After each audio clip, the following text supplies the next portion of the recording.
Mimi is writing 0.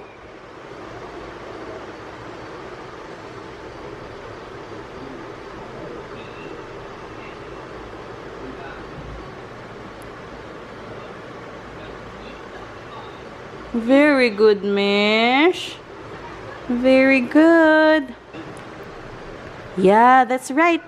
Good job, princess. Somewhere 0. And then number 1. You can try number 1. This one. Just straight line. Up, going down. Here, color pink. This one, pencil. Mimi, look. Up and down. Look, mommy is writing number 1. This one. No, mommy. Okay. Okay. Then you try this one. Up. This one, number 1. 1. So many photos. So many photos. So many numbers. See? 29. 29 frogs. Can you count? How many frogs are there? 1. 1, 2, 3, 4, 5, 8, 10, 11, 12. Nagmamadali 7, 8, 9, 10. Again. 1. 1, 2, 3, 4, 5, and Ay. 10. Ayaw pang magpaturo niyan, guys. You will color the TV. Okay. You color, okay? Mommy will wash dishes then eh. Naghuhugas ako ng pinggan. Ang daming naming hugasin. Then, tinatawag niya ako na, Mommy, look. She's writing 29. Yung straight line lang. You have to make circle, small circle, and then 9. I'll teach you, love. No, mommy. Diba? Ayaw magpaturo. Small circle. First, you have to make small circle. Small circle. Good job. I show my color. You have so many colors. Cooking. Yeah, rolling pin. I will go wash dishes, okay? No, mommy.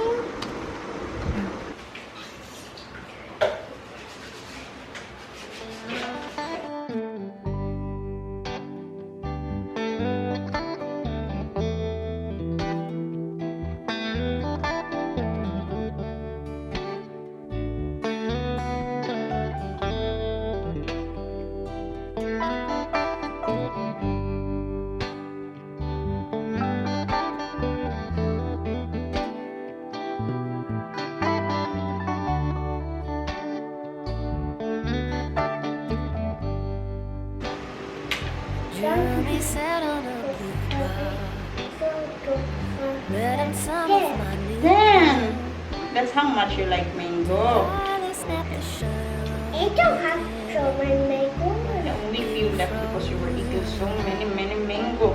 old statues Because take you like it. sweeter things in life. Yummy. Not sure we've ever had that kind of time again. Looking back, flipping pages, waiting for the sun to come up. Thinking back, it's been ages, didn't know if we would give up. A day for building forts and trees. Sing a song to the buzzing bees. Hop on our bikes, head down to the store to buy candy. Let it melt there on our tongues. Laugh till we felt it in our lungs. Not sure we've ever had. I just gave her bath. Are you feeling fresh now? Yes. Yes. And now she's writing. We were talking yesterday, kami ni Abhi. We are planning to go somewhere. Wait lang, ang ingay ng aming fan. And we are going for a vacation. So, nung pumunta kami sa Patna, umuwi kami doon, Abhi was not able to join us kasi wala silang leave nung mga time na yun kasi yung busy month. So, ngayong May, medyo okay na, hindi na sila ganun ka-busy talaga. So, we decided to spend some time away from Bangalore. So, we are planning to go to Kerala. So, Join me. we are going beach. Good job, princess. The fun part is, it's not just the three of us. So again, this time, we are going to have visitors, guests. Not just 2, but more than 5. Hindi ko muna sasabihin para magtuloy-tuloy yung plano. So medyo fun siya kasi marami kami this time. And, what do you want to say? Where are we going?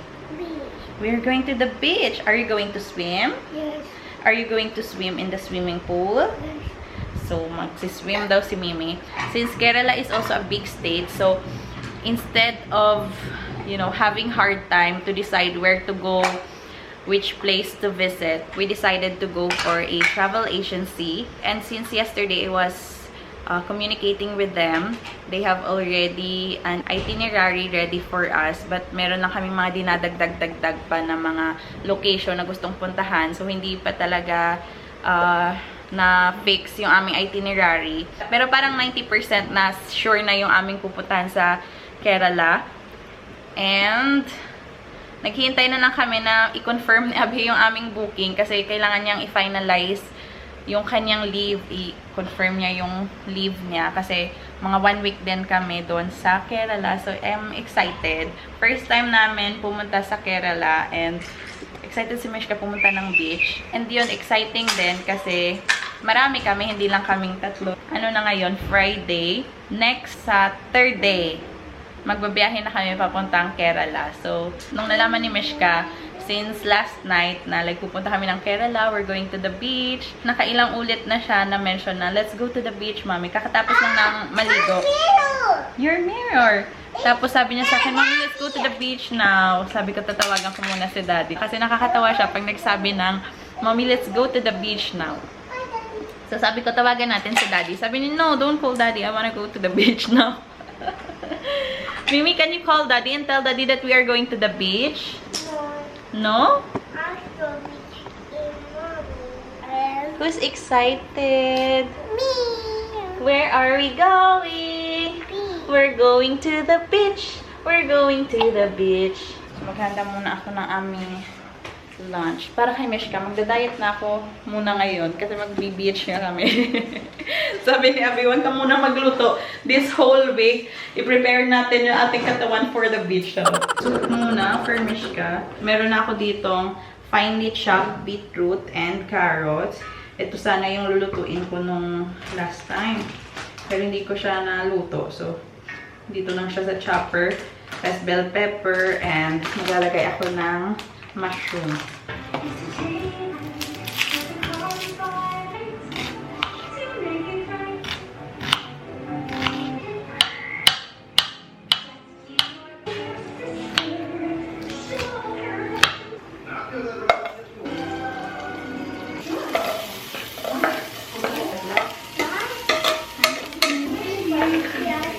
Okay, I will cook this pasta for you, okay?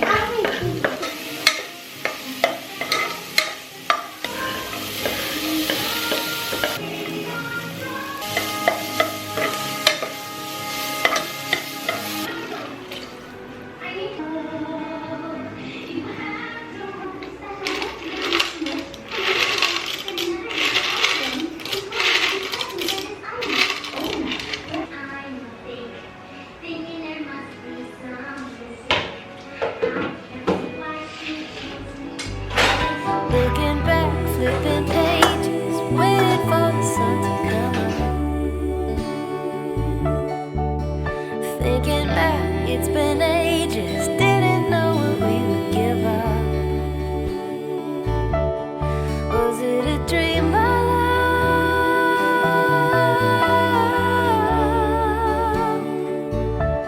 Remember me just as I was.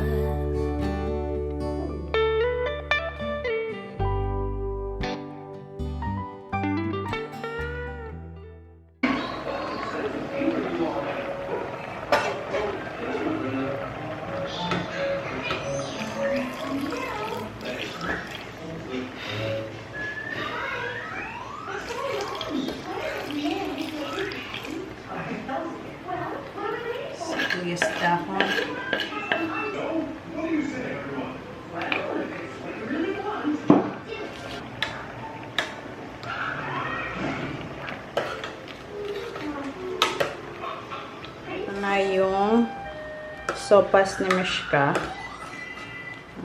Ito na yan. So, hapon na, hindi pa ako makaligo kasi ako yung naka-assign sa pag-finalize ng aming itinerary. And yung aming agent, yung aming travel agent, nakapag-update na siya ng revised na itinerary kasi meron kaming mga dinagdag, merong kinuha. Like 30 minutes ago, free si Ab, hindi siya masyadong busy sa opisina. So, nag-ano kami, conference call. So, meron na siyang final na itinerary na pinigay sa amin. So, we are going to Kerala for 6 days. So, I'm just waiting for the confirmation of the others who will be joining this trip. But we already have a final itinerary. So, this itinerary or package includes our transportation. Most especially included na yung aming accommodation, which we opted for a 4-star accommodation. Kasi sabi ni Abhi, once in a lifetime lang naman tayo mag-tour kagaya nito. Our food na breakfast, and then merong isang full day na sa houseboat kami. So, yung lahat ng meal, breakfast, lunch, and dinner included na siya. So, actually, yesterday, we were asking her for a quotation for both 4-star and 3-star. And then, nung gabi, sabi ni Abhi, try natin mag 4-star kasi once in a lifetime, total nag-inquire na tayo. So, why not i-push na ng todo-todo, diba? Actually, this is our first time to hire a travel agent who will help us with our itinerary, who will guide us where to go, and prepare everything for us. So, if you are like us, na first time to hire a travel agent for our trip, and you're wondering how much it will cost to choose or to get this kind of package, a 6-day travel in Kerala, I'm going to show you how much this will cost us, guys. If you are familiar with Kerala or you wanted to tour around Kerala, so this might give you an idea how much it costs to travel Kerala for 6 days. She has quoted us 27,000 per person. And for kids, it's free. It's complimentary for kids. And this is for 4-star accommodation, guys. Yesterday, she has quoted us for 3 stars accommodation.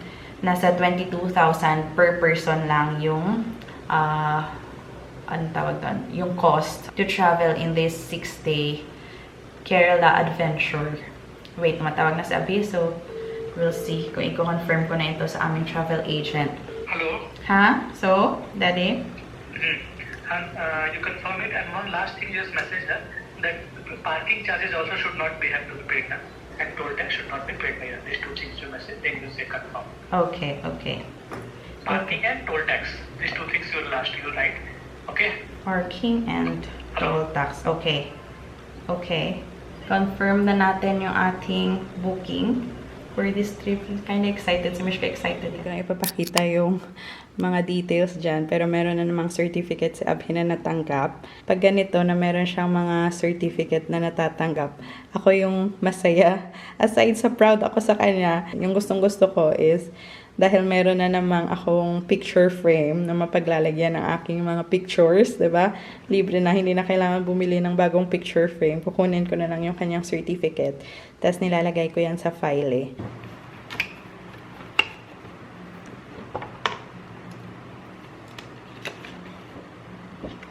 Marami ako ditong pagpipilian.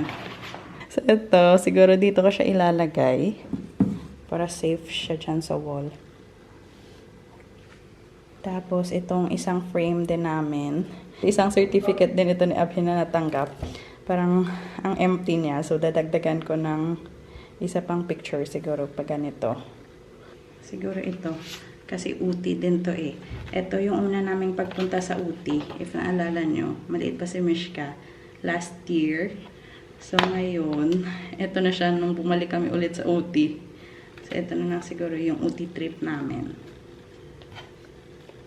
Isa dyan, tapos isa pa.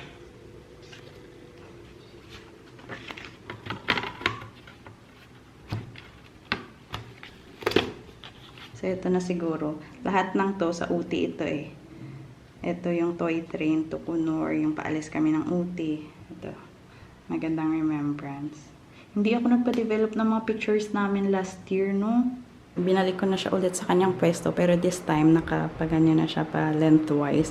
Kanina kasi nakapa-horizontal yan eh. Kumakain ng cereal, kagigising lang.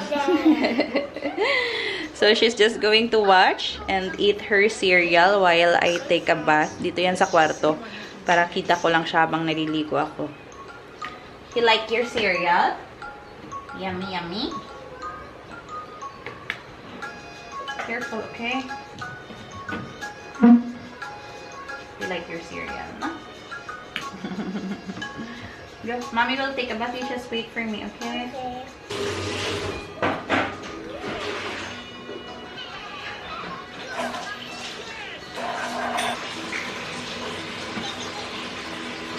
Now, lalabas kami because we're going to buy what? Some grocery. Vegetables. List. This week na lang naman because next weekend we are going. Dad is excited. After, ano, maybe I'll say, Oh, you have from this. wait, put here in my book. Masaya yan si Ate guys because after 2 months na napaka-busy, meron na siyang time makapag-relax and wine. So, happy siya. Pang school girl na yung OOTD ni Michelle. Actually, ano to guys, pamana. Mula to sa Pilipinas, mula sa mga pamangkin ko ba. Pang 4 to 5 years old to na damit eh. Ito muna kami na unang pumunta sa Max guys kasi may bibilhin kami para kay Mishka. Nagagamitin niya for our trip. Wait for daddy, wait for daddy. Yeah. Nauna na siya. Na-amaze siya sa pintuan eh. SpongeBob, Naruto. Yan na yung aking order. Pang tinola. Merong lemongrass sa Swiggy. So, umorder ako para sa aking tinola. Ang laki ng papaya. Kasi lang. Para hanggang bukas ang ulam namin ni Mishka. Umorder din ako ng bato gourd. Upo. Ang liit pala. Tapos, kalahating kilo ng kamatis. What happened? What happened? Come here.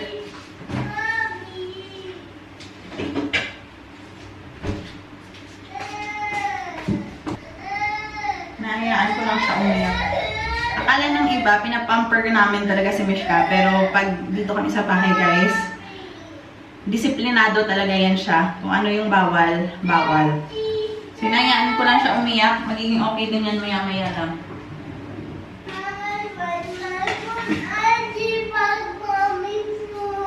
He will give back mommy phone. Are you allowed to use phone? Yes. Who said that? Me.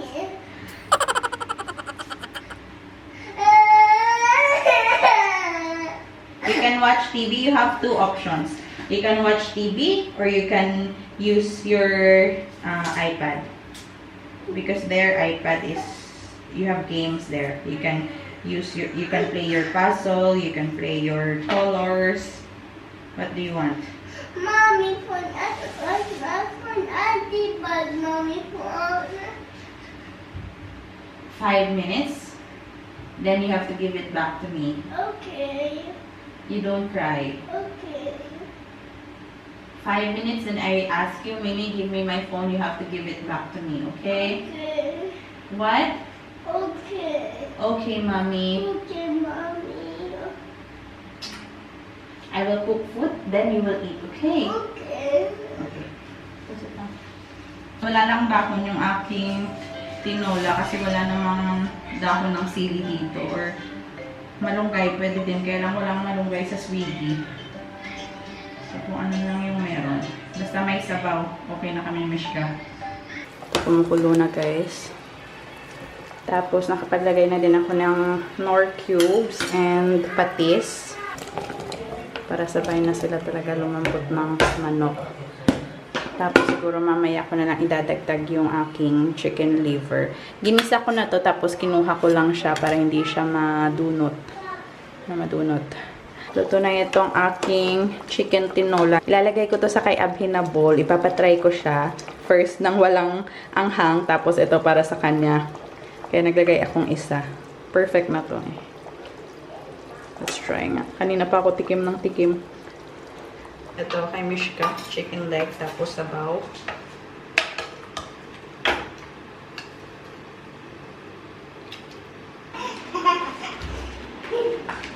We'll let him try.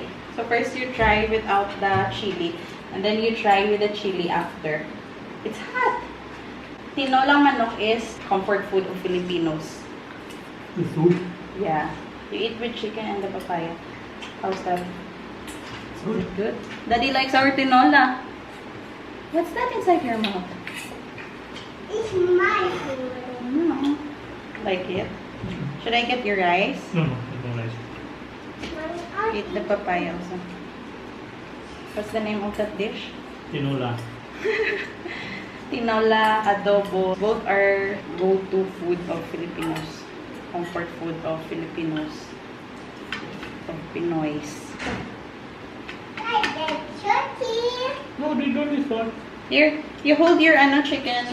Like, Salty. yeah, that salty is not good. That's you want more soup. Jack. It's good. But I like it. And keep it here. There is chicken liver. You want to try the chicken liver? Keep it here. Soup is good, especially if you are sick, if you have fever.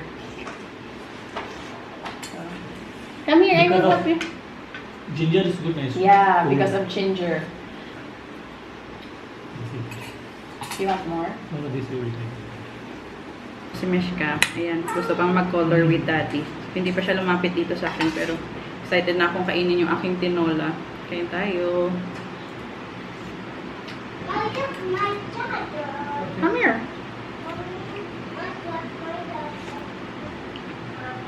Sarap, guys. Masarap din kumain ngayon. Kasi, nagsisimula ng umulan dito sa Bangalore. Kumikid at umukulog. And rainy na. Malapit na talaga yung rainy season. It's here? Here? Tama na. Sabi kasi magda-diet siya, hindi siya magdi-dinner. So kaming dalawa lang ni Mishka yung kakain. You want to go art class? Wow. Come here, love.